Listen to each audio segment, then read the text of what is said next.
स्थिर कर्मचारी नहुँदाखेरि हामीलाई काम गर्न धेरै गाह्रो हुन्छ। 3 वर्षदेखि अहिलेसम्म न्यायिक समितिमा कोही पनि दरबन्दी कोही छैन। उहाँहरू आफूलाई हारेको महसुस गर्नुहुन्छ। उहाँहरूले भन्नुहुन्छ अच्छा भोटको बेला देखाइदिउँला नि भनेर। नगर प्रहरीहरूमा तपाईँले हेर्नुभयो होला, सबै हस्पिटल नगरपालिकाका युवाहरू रोजगारी पाउनुभएको छ। एवं प्रकारले युवा आत्मनिर्भर हस्पिटल नगरपालिका बनाउने हाम्रो योजनाहरू चले।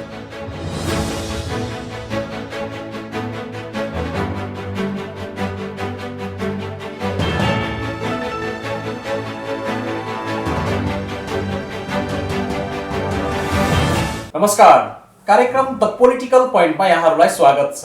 पोलिटिकल पोइन्टको आजको अङ्कमा समसामयिक विषयमा केन्द्रित रहेर कुराकानी गर्नको लागि धनुषाको हंसपुर नगरपालिकाका मेयर एवं उपमेयर दुवैजना अतिथिहरू हामीसँग फ्रेममा देखिसक्नु भएको छ। सर्वप्रथम यहाँहरू दुवैजनालाई स्वागत छ। धन्यवाद।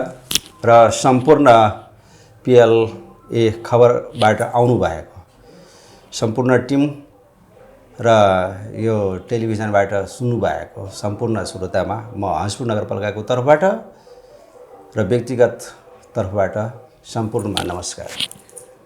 म मेयर साहबबाटै प्रवेश गर्न चाहे। खास गरेर हंसपुर नगरपालिकामा निर्वाचित जनप्रतिनिधिको रूपमा अथवा निर्वाचित प्रमुखको रूपमा यहाँ आइसक्नु भएपछि बिचमा तपाईँ आउनुभन्दा अगाडिको हंसपुर कस्तो थियो, आएपछि के परिवर्तन गर्नुभयो? अब स्वाभाविक कुरा हो, यो धेरै बलिदानीको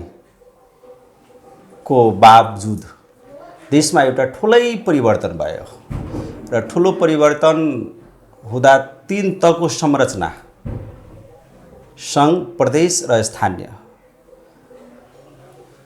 र संघीयताको प्रारम्भिक चरणमा हुँदाखेरि पहिलेको यो हाम्रो 8वटा गाविसले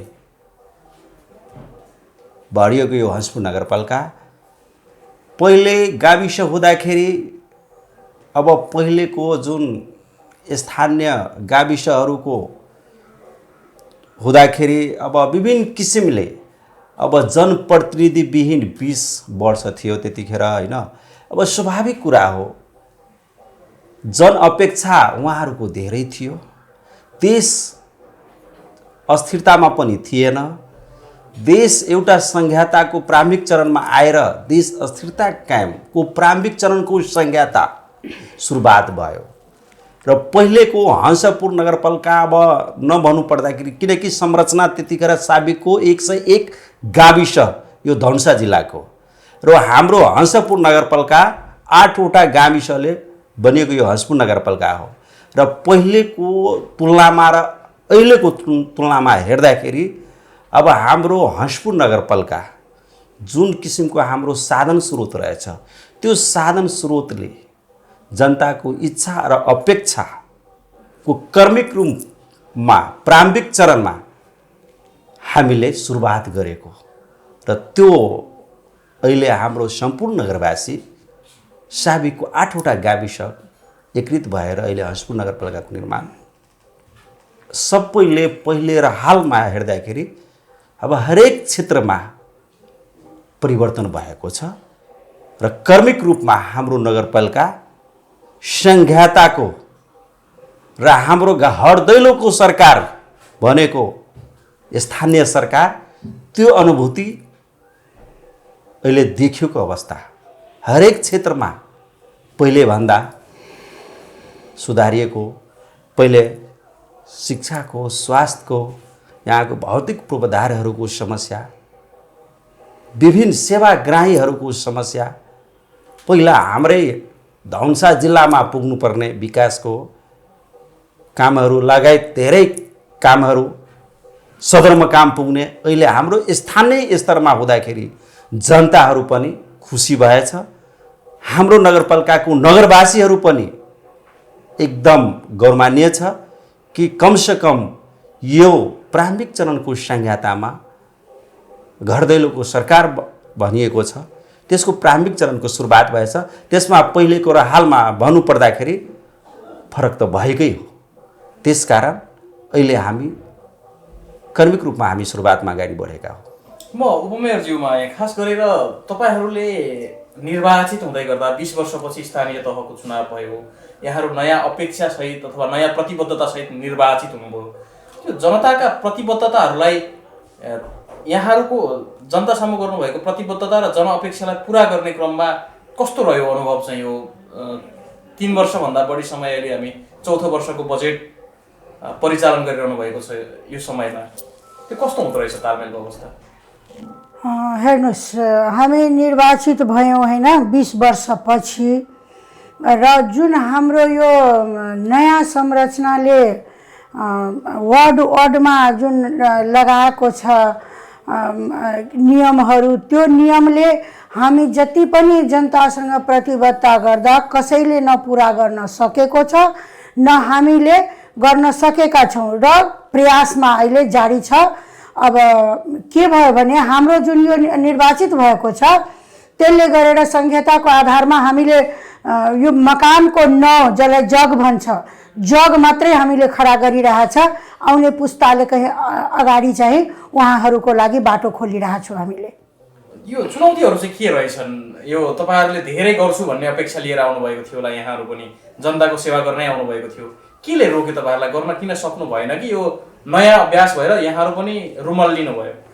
होइन, यहाँ के भयो, अब सरकारले जस्तो रेडियोबाट, टिभीबाट, पत्र पत्रिकाबाट भन्दै हुनुहुन्थ्यो कि गाउँ गाउँमा हामीले सिंहदरबार पठाउँदैछु, तर सिंहहरूलाई चाहिँ पठाइसक्नुभयो, दरबार चाहिँ उहाँकै पाले रहेछ। जति पनि जे छ दरबारमै बस्यो, सिंहहरू यहाँ आयो। हाम्रो कर्मचारीको अभाव भयो सबभन्दा पहिले, अनि कर्मचारीको अभावले हामी कामै गर्न नसकेको, जनप्रतिनिधिले निर्णय मात्रै गर्ने हो, कार्यान्वयन गर्ने, कानुनमा लग्ने, नियममा लग्ने काम गर्ने कर्मचारी हुनुपर्छ। अहिलेसम्म मेरो नगरपालिकामा पूरक कर्मचारी छँदै छैन, किनभने न त हामीसँग हाम्रो नगरपालिका देशभरिमा नै नगरपालिकामा सचिवको दरबन्दी रहेछ, तर हामीसँग नभएर हामी काम चलाउने स्वास्थ्यकर्मी राख्छौँ, कहिले त कहिले आउँछ 4 दिनमा भागेर जान्छ। अब किन होला त्यो? यो गाउँ मुखी नगरपालिका भएर होला, त्यस्तो ठाटबाट पुगेन कि के भयो थाहा भएन, या त कुनै जनप्रतिनिधि बढी बुझेर उहाँहरूलाई असुविधा भयो। अवसर त र चुनौती त धेरै छन्, त त्यति चुनौतीलाई हामी लग्यो भने क्यामेरामा बोल्न पनि सकिँदैन, समय खेर जान्छ। त्यसकारण हामीसँग चुनौती धेरै छ। अर्कोतिर कर्मचारी अभाव यो एउटा देशैभरिका स्थानीय तहले झेल्नु परेको साझा समस्या पनि हो। त्यो सँगसँगै जनप्रतिनिधि बीचको आपसी टकराव द्वन्द्वले पनि असर गर्यो मेयर साहब यो कार्य सञ्चालन गर्नको लागि यहाँहरूलाई? अब तपाईँले उठाउनु भएको एकदम प्रश्न प्रारम्भिक प्रश्न हो। अब मैले यो सुरुमा नै उठाएको प्रश्न यो नयाँ संरचना रहेछ। अब नयाँ संरचनामा अब स्थानीय सरकार सञ्चालन ऐन 2074 मा सबैको आफ्नो आफ्नो अधिकार स्पष्टता भएकै हो। अब सुरुमा हाम्रो निर्वाचित पदाधिकारीको अधिकार र हाम्रो कर्मचारीहरूको विभिन्न शाखाको संस्थाप्रति जो एउटा जिम्मेवारी कसरी निर्वाह गर्नुपर्छ र यो संरचना नयाँ हुँदाखेरि सुरुमा अब धेरै कठिनाइ भयो र अहिले हाम्रो 4औं वर्ष हामी रनिङमा छौँ। त्यसकारण पहिलेको र हालमा हेर्दाखेरि अब कर्मचारीहरू अब बुझ्दो रहेछ, हाम्रो निर्वाचित पदाधिकारीहरू पनि आफ्नो काम कर्तव्य अधिकारको दायरामा पनि काम गरिरहेछ। त्यसकारण जुन हिसाबले हाम्रो उपमेयरज्यूले उठाउनु भएको प्रश्न, अब कर्मचारीहरूको समस्या त यो देशैभरिमा रहेछ, मुलुकभरिमा नै रहेछ। अब विभिन्न स्थानीय तहहरूमा के भएछ भने अब स्थिर कर्मचारी नहुँदाखेरि हामीलाई काम गर्न धेरै गाह्रो हुँदाखेरि हामीलाई जुन किसिमले नगरवासीलाई उहाँहरूलाई अब मत माग्दाखेरि यो अपेक्षा यो हिसाबले तपाईँहरूलाई सेवा सुविधा दिन्छु भनेर अब हाम्रो सम्बन्धित नगरपालिकामा भएको 13 कर्मचारी नहुँदाखेरि हामीलाई यहाँ सेवा दिन अप्ठ्यारो परिरहेछ। यसलाई ख्याल गरेर हामीले पटक पटक हाम्रो प्रदेश सरकारसँग समन्वय र सहकार्य, सङ्घ सरकारसँग पनि समन्वय र सहकार्य भइरहेको र हाम्रो सङ्घीय मामला तथा सामान्य प्रशासन मन्त्रालय यहाँबाट बारम्बार कि हामीलाई विभिन्न शाखाको कर्मचारीहरू अपुग रहेछ, हामीलाई कर्मचारी पठाइदिनुस्, हामीलाई कर्मचारी नहुँदाखेरि हामीलाई यहाँ सेवा दिन गाह्रो परिरहेछ। म आफै गएर हाम्रो नगरपालिकाको सम्पूर्ण टिम पनि के भन्छ सङ्घीय मामला तथा सामान्य प्रशासन मन्त्रालय हामीले पुगेको थियो। त्यतिखेर कर्मचारी नहुँदाखेरि यो समस्याहरू आफ्नो ठाउँमा छँदैछ। अहिले हाल पहिलेको र हालमा हेर्दाखेरि यो समस्याहरूको सामना गर्दै अहिलेको कुमा पहिलेभन्दा हामीलाई यसले ठिक छ। अहिले हामीसँग लेखा रहेछ, प्रमुख प्रशासकीय अधिकृत रहेछ, इन्जिनियर छ, तर जुन हिसाबमा तिर्जमा भएको कर्मचारी अहिले पनि हामीहरूसँग छैन। हामीले पनि भर्खरै यो करारमा कर्मचारी लिनुभयो। अब यो बिचमा हंसपुर नगरपालिकामा कर्मचारीहरूको समस्या जुन हिसाबमा पहिला थियो त्यस्तो हिसाबमा अहिले त्यस्तो देखिएन। त्यसकारण अहिले हामीहरूलाई काम गर्न र गराउन त्यस्तो अप्ठ्यारो छैन। अहिले हंसपुर नगरपालिकाले पनि विधिवत हिसाबमा विधिको शासनमा हामी बसेर हंसपुर नगरपालिकालाई हामीले मत माग्दाखेरि पनि धेरै सपना बटुलेर आएको, म तपाईहरूले यो किसिमको सेवा दिन्छु, विकास गर्छु विभिन्न क्षेत्रमा, त्यो हिसाबमा हंसपुर नगरपालिका अहिले अगाडि बढेको अवस्था देखिएको छ।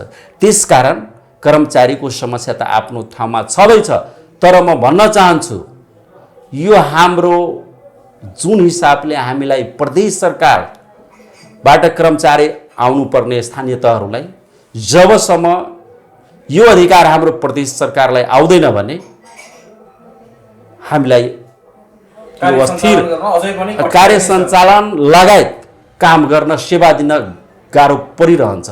त्यसकारण म तपाईँकै यो मिडिया मार्फत, टेलिभिजन मार्फत म अनुरोध गर्न चाहन्छु कि हाम्रो जुन किसिमको प्रदेशको अधिकार रहेछ त्यो स्थानीय तहको कर्मचारी संयोजन प्रदेश सरकारको मार्फतमा आउनुपर्ने र सायद हाम्रो सामान्य प्रशासन मन्त्रालयले त्यो अधिकार अब पहिला जुन एउटा निर्णय भएको थियो त्यसमा आइसकेको रहेछ।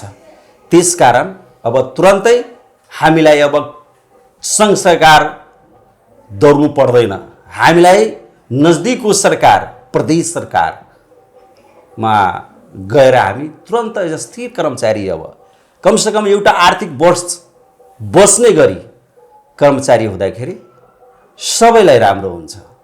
त्यसकारण यो हिसाबले गयो भने एउटा संहिताको मूल मर्म र प्रारम्भिक चरणमा कठिनाइहरू नाना थरीको देखेको अवस्था रहेछ त्यो सायद हुँदैन। र अहिले जुन हाम्रो चौथो वर्ष हामी रनिङमा छौँ, विगतको तुलनामा अहिले हाम्रो निर्वाचित पदाधिकारीको साथी र हाम्रो कर्मचारी साथीहरू लगायत विभिन्न दलगतको पार्टी प्रतिनिधि साथीहरूसँग पनि समन्वय र सहकार्य गरेर हामी अगाडि बढ्दैछौँ र यसमा सबै साथीहरूको सार्थक सहयोग रहेछ। र यसले हंसपुर नगरपालिका प्रदेश नम्बर 2 मा भन्नुपर्दाखेरि ई बिडिङ टेन्डर मार्फतबाट सबभन्दा बढी टेन्डरहरू गरिएको अवस्था रहेछ। त्यसकारण यो हंसपुर नगरपालिका विभिन्न क्षेत्रमा विकासको तीव्र गतिको रूपमा अगाडि बढिएको अवस्था रहेछ। यही हो अहिले। अब खास गरेर म उपमेयरज्यूसँग आएँ, कर्मचारी अभाव, अब निर्वाचित जनप्रतिनिधि बिचकै कहिलेकाहीँ सम्बन्धको टकरावले गर्दै पनि संविधानमा त केही अधिकारहरू उपमेयरलाई पनि प्रदत्त गरेको छ, जस्तै न्यायिक समितिको कुरा, जहाँ सामाजिक द्वन्द्वको सामाजिक टकरावको अवस्था पनि यहाँले सामना गर्नुपर्छ, एउटा न्यायिक निरूपणको भूमिका पनि निर्वाह गर्नुपर्छ, योजना अनुगमन लगायतका कुराहरू पनि छन्। यो कार्यक्रमहरू, यो कामहरू अगाडि बढाउन चाहिँ कतिको चुनौतीपूर्ण रहेछ? यो हामीले नयाँ अभ्यास पनि गऱ्यौँ, अरूको लागि पनि उदाहरण बन्न सक्छ। हजुर, सबभन्दा पहिले त यो म भन्न चाहन्छु जुन देशमा तेस्रो प्रणाली न्यायपालिकालाई राखेको छ त्यो न्यायपालिकाले कानुन अधिकृत हुनुपर्ने, त्यहाँ एउटा वकिल हुनुपर्ने, त्यहाँ एउटा अजय सुब्बा हुनुपर्ने, त्यहाँ एउटा कार्यालय सहयोगी हुनुपर्ने र दुईजना सदस्य र एकजना संयोजकको बिचमा त्यहाँ समिति गठन भएको छ। सदस्यहरू पनि मनमाना मन लागे आउने, नमन लागे नआउने। तर कर्मचारी भनेको त पटक्कै छैन। अब 3 साल भयो र 1 महिनादेखि हामीले आफै जुन करारमा राखेको छु कासले म काम चलाउँछु, नभए म यति 3-3.5 सालदेखि एक्लै चलाइराखेको छु। त्यो किताबको भरमा 3 वर्षदेखि अहिलेसम्म न्यायिक समितिमा कोही पनि दरबन्दी कोही छैन। नगरपालिकाले पनि त्यो न्यायिक समितिलाई महत्त्व नदिकन, म त अब त्यहाँको संयोजक भएको हुनाले मलाई त लाइभै जनताले आउँछ गाली गर्न, कुरा गर्न, त म त्यो बुक हेरेर ट्रेनिङको भरमा म त्यो न्यायिक समितिलाई चलाइराखेको छु। मलाई केही सहयोग छैन, आर्थिक प्राविधिक अन्य केही सहयोग छैन। र यो जुन संघीयताको कुरा छ त संघीयतामा आयो हाम्रो प्रदेश सरकारको, जो प्रदेशमा यदि अधिकार भएको भएदेखि म खोसेर पनि ल्याउँथेँ, मागेर पनि ल्याउँथेँ, निवेदन गरेर पनि ल्याउँथेँ। तर सङ्घले म भनिसकेँ तपाईँहरूलाई कि सिंह पठाएको छ, दरबार सङ्घमै छ। त्यो सङ्घमा जान चाहिँ हामी सम्भव छैन। बिना काम यहाँको जनताको लाभ हामीले भिख मागेर जितेको हो। उहाँले भोट दिएको हाम्रो सान होइन, एहसान हो जनताको, अनि मात्रै हाम्रो सान बढेको छ। त्यो एहसानलाई म कसरी उहाँहरूको नजिक उहाँहरूलाई सुलभ सेवा दिउँ भनेर उहाँहरूलाई जसरी पनि त्यो ट्रेनिङको भरमा र किताबको भरमा म चाहिँ जनतालाई सेवा दिउँ कि सङ्घमा म गएर त्यहाँ उहाँहरूसँग कर्मचारी माग गरौँ। त्यति गरेर म न्यायिक समिति चलाइरहेको छु। चुनौती यत्रो ठुलो। अर्कोमा मुद्दाको प्रकृतिहरू, समस्याको प्रकृतिहरू चाहिँ कस्तो हुन्छ? कस्तो खालका मुद्दाहरू अथवा समस्याहरू लिएर सेवाग्राहीहरू हजुर कहाँ आउनुहुन्छ? आउन त हामी कहाँ सम्बन्ध विच्छेदको पनि आउँछ, तर त्यो चाहिँ न्यायिक समितिमा नहुने। तर निवेदन लिएर हामीले दरपीठ गरिरहेछौँ। भएको भए जति उहाँहरूलाई मेलमिलाप गराएर घर पठाइरहेछ सम्झाएर त्यो भयो। खास गरेर बढी यो ग्रामीण बेको नगरपालिका भएको हुनाले यहाँ चाहिँ जग्गा खिचौलाको बढी आइरहेछ, भाइहरूको झगडा बढी आइरहेछ, ज्येष्ठ नागरिकको खानपानमा रोक छोडा बुहारीले गरेर त्यस्तो बढी आइरहेछ। अनि यो त ठाडै हाम्रो लाइभ चुनौती हो नि त। सम्झाउने एकतिर जसलाई सम्झाउँछु त्यो चाहिँ मेरो हित बनेर बस्छ, जसलाई चाहिँ हुनलाई उहाँहरूलाई हामीले भन्छौँ कि न्यायिक समितिमा हार जित हुँदैन, यहाँ चाहिँ मेलमिलाप हुन्छ। तर पनि एकजना त हारेकै हुन्छ। उहाँहरू आफूलाई हारेको महसुस गर्नुहुन्छ। उहाँहरूले भन्नुहुन्छ अच्छा भोटको बेला देखाइदिउँला नि भनेर। यो त सबभन्दा फेरि राजनीतिको चुनौती हो नि त। यो न्यायिक भूमिका आफैमा चुनौतीपूर्ण भूमिका हुँदा यसले अब उहाँहरूले पनि भोलि अब चुनावमा कहाँ जाने हो र चुनावमा त आइहाल्छौँ नि, त्यो बेला हेरौँला भन्नेसम्म त्योसम्म फेस गर्नु भएको छ। हजुर। र युवाहरूलाई हस्पुर नगरपालिकामा नै हामी आत्मनिर्भर गर्छौँ भने त्यस्तो हामीले बाचा गरेको र त्यो बाचा हेर्नुहोस् आज हाम्रो 15वटा कार्यालय सहयोगी हसैपुर नगरपालिकाको रोजगारी पाएछ। नगर प्रहरीहरूमा तपाईँले हेर्नुभयो होला सबै हसपुर नगरपालिकाको युवाहरू रोजगारी पाउनु भएछ। लगायत अहिले तपाईँको 2वटा बजार सटरहरूको निर्माण भइरहेछ। तपाईँको 1,75,00,000 रुपियाँ र 1,50,00,000 रुपियाँ एउटा हसपुर बजार र एउटा सुगा निकास बजारमा, एउटामा 20वटा सटर र एउटामा 17-18वटा सटर। त्यो कुल हेर्दाखेरि अब युवाहरूको रोजगारीको जुन युवाको सिप र हुनर हुन्छ त्यसलाई प्रायोरिटीमा राखेर र त्यतिखेर बजारको निर्माण गरेको थियो, उहाँहरूलाई पनि पहिलो प्राथमिकतामा राखेर त्यहाँको युवाहरूको रोजगारीको ग्यारेन्टी हामी गरेको। यतिकै होइन, जुन युवाहरूको लागि सिप उहाँहरूसँग रहेछ, विभिन्न खाडी मुलुकहरूबाट अथवा हाम्रो मित्र राष्ट्र भारतबाट उहाँले सिकेर केही आउनुभएको त्यो सिक र सिकाइको आधारमा हामीले अनुदानको उहाँहरूलाई व्यवस्था गरेको। युवाहरूलाई कसैको 50,000, कसैको 25,000 एवं प्रकारले युवा आत्मनिर्भर हसपुर नगरपालिका बनाउने हाम्रो योजनाहरू चलेको। यतिकै होइन, हसपुर नगरपालिकामा आधुनिकीकरण कृषिमा आत्मनिर्भर कसरी हुने, यहाँ हाम्रो कृषक दाजुभाइहरू युवाहरू त्यसलाई पनि विभिन्न वाडाहरूमा अहिले डिप बोर्डिङहरू सुरुवात रहेछ। 3-4वटा वाडामा कम्प्लिट अवस्थामा भइसकेको छ। र विद्युतीकरण, कृषि विद्युतीकरणमा हाम्रो हंसपुर नगरपालिका विगत यो वर्षमा पनि र कोरोना कालको समयमा पनि 1 करोड र यो हालमा हाम्रो 50 लाखको टेन्डर भइसकेर त्यो सम्पूर्ण वाडाहरूमा धामाधम यो विद्युतीकरण, ताकि किसानहरू आत्मनिर्भर भएर यो खेतमा पानी पुगोस् भनेर त्यसको अवधारणा लिएर हामी काम गरेको हो। हेर्दाखेरि अब शिक्षामा पनि हाम्रो यो 2 नम्बर प्रदेश सूचकाङ्क हेर्दाखेरि शिक्षामा हामी धेरै पछाडि र रेमिटान्स धेरै आउने र सबभन्दा बढी खाडी मुलुकमा जाने ठाउँ भने हाम्रै प्रदेश र हाम्रै हंसपुर नगरपालिका पनि जोड्न सक्नुहुन्छ। यसलाई पनि ख्याल गरेर अब आउने दिनमा यो शिक्षाको कसरी हामी गुणस्तरीय बनाउने, शिक्षामा आत्मनिर्भर कसरी हुने, त्यस्तो कार्यहरू हाम्रो हंसपुर नगरपालिकामा ठुलो ड्रिम प्रोजेक्टहरू नगरपालिकाबाट हामीले टेन्डर गरेकै हो। 2009 सालमा निर्मित मावि झट्याई भवनको जीर्ण अवस्था थियो। अहिले हाम्रो त्यस्तो कामहरू एकदम तीव्र गतिमा सुरु भएको, अतिकै होइन धेरै विद्यालयहरूमा हंसपुर नगरपालिकामा तपाईँको भौतिक पूर्वाधारहरूमा काम भएको अवस्था देखिएको रहेको छ। स्वास्थ्य क्षेत्रलाई पनि समग्रमा यो असार मसान्तसम्म बजेट खर्च गर्नको लागि कुर्नुपर्ने अवस्थामा हंसपुर नगरपालिका छैन, त्योभन्दा निकै अगाडि छ भन्ने बुझ्न पाइयो होइन? अहिले भन्नु पर्दाखेरि हामी अगाडि छौँ र हाम्रो यो उपभोक्ता समितिहरूको अब सानो योजनाहरू अब उपभोक्ता समितिहरू मार्फतबाट काम गरौँ भनेर त्यो प्रक्रिया हाम्रो अगाडि बढिसकेको रहेछ। सायद मलाई लाग्छ वैशाख र ज्येष्ठसम्ममा हाम्रो यो मसान्तको कामहरू समापन हुन्छ सायद। अब हामी कुराकानीको अन्त्यमा पनि आयौँ। जाँदै हाम्रो कार्यक्रम हेरेर बसिरहनु भएका आम दर्शकहरूलाई, हंसपुर नगरपालिकाका तपाईँका मतदाताहरूलाई, शुभचिन्तकहरूलाई के भन्न चाहनुहुन्छ? के आएको छैन?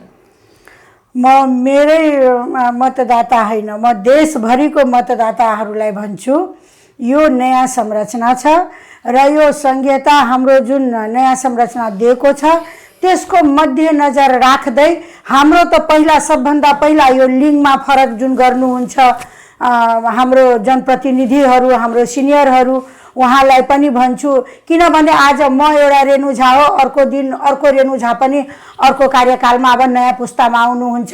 यस्तो नहोस् र के अरे पैसा पनि खर्च नगर्न सक्ने कारणै त्यही हो, मै चलाउँछु मेरै हो भन्ने शब्द नआओस्, मेरो यो एउटा आग्रह छ। र मेरो मतदाता उहाँ मात्रै होइन, भोलि म मतदाता हुन्छु, उहाँ जनप्रतिनिधि हुन सक्नुहुन्छ। सबैमा भरोसा र विश्वास, धैर्य राखेर यसले यो ताली काम गर्न सकेन भने अर्को ताली पनि गर्दैला कि, गर्न सकेन भने मै गरौँला कि, त्यस्तो विचार राखेर आफ्नोमा हामीसँग जुन त्रुटि भएको छ, खास गरेर म आफ्नो त्रुटिको लागि म आफ्नो मतदातासँग क्षमा नै माग्छु। अब जाँदै मेयर साहब, हंसपुर नगरवासीहरूलाई अथवा यहाँका मतदाताहरूलाई यहाँको चाहिँ आग्रह के छ अथवा के सन्देश दिन चाहनुहुन्छ? सबभन्दा पहिला त तपाईँलाई धन्यवाद दिन चाहन्छु।